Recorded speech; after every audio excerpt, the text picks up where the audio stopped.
নমস্কাৰ, আপোনালোকে চাবলৈ আৰম্ভ কৰিছে আদিবাসী নিউজ। এই মুহূৰ্তত আপোনালোকক দিব গৈছে এক গুৰুত্বপূৰ্ণ খবৰ।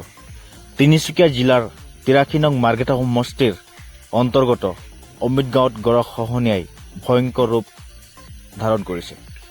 কি কংগ্ৰেছ কি বিজেপি সকলো একেই, মাথো নিৰ্বাচনৰ সময়ত সহজ সৰল ৰাইজক ঠগন দিয়ে, কিন্তু দুখৰ বাৰ্তা তথা দুখৰ বুজ ল'বলৈ স্থানীয় বিধায়ক তথা চৰকাৰৰ সময় নাই। আপোনালোকক দেখাইছোঁ এয়া অমৃত গাঁৱৰ দৃশ্য, কেনেকৈ অমৃত গাঁৱৰ হাজাৰ হাজাৰ মাটি, খেতি মাটি, বাঁহবাৰী, টকবাৰী, ঘৰ দুৱাৰ আদি গৰাখহনীয়াৰ বুকুত তথা বানপানীৰ বুকুত জাহ গৈছে। এইদৰে আপোনালোকক দেখাইছোঁ সামগ্ৰিক পৰিৱেশ। চাওঁ এক দুখ লগা দৃশ্য, কেনেকৈ এই অঞ্চলৰ স্থানীয় ৰাইজসকলে দিন ৰাতি দুখৰ বেজাৰত নিজৰ জীৱন নিৰ্বাহ কৰিছে। এয়া কাষতে চাবলৈ পাইছে এখন ঘৰ, যি গৰাখহনীয়াৰ বুকুত জাহ গৈছে।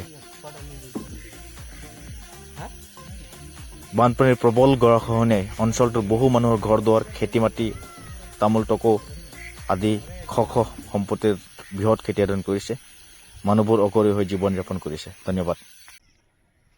83 নং মাৰ্ঘেটা বিধানসভা সমষ্টিৰ কুমচাই গাঁও পঞ্চায়তৰ 7 নং ৱাৰ্ড, এই বুঢ়ীদিহিঙৰ কাষতে লাগি থকা গাঁওখনে হৈছে আমাৰ এই অমৃত গাঁওখন।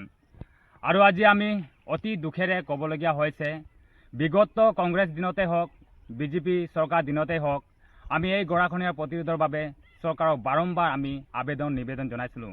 কিন্তু আজি চৰকাৰে এই গৰাখহনীয়াৰ প্ৰতিৰোধৰ বাবে একো কাম হাতত নল'লে।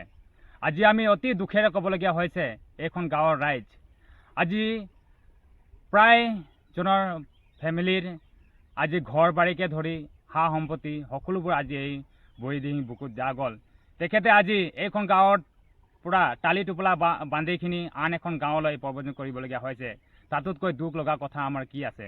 গতিকে আমি চৰকাৰক এই আহ্বান জনাইছোঁ, যাতে এই গৰাখহনীয়াৰ প্ৰতিৰোধৰ বাবে কাম হাতত লওক।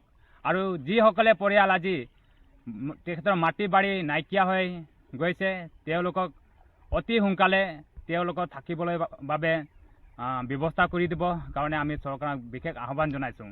আৰু আজি আমি দুখ লাগিছে, আমাৰ মাৰ্ঘেটা বিধানসভাৰ বিধায়ক মহোদয় ভাস্কৰ শৰ্মা দেৱ, আজি তেখেতে ভোটৰ সময়তে আমাৰ গাঁওবোৰক প্ৰৱেশ কৰে, কিন্তু আজি আমাৰ দুখবোৰ তেখেতে বুজ ল'বলৈ কাৰণে এবাৰো এই গাঁওখনত ভৰি দিয়া নাই।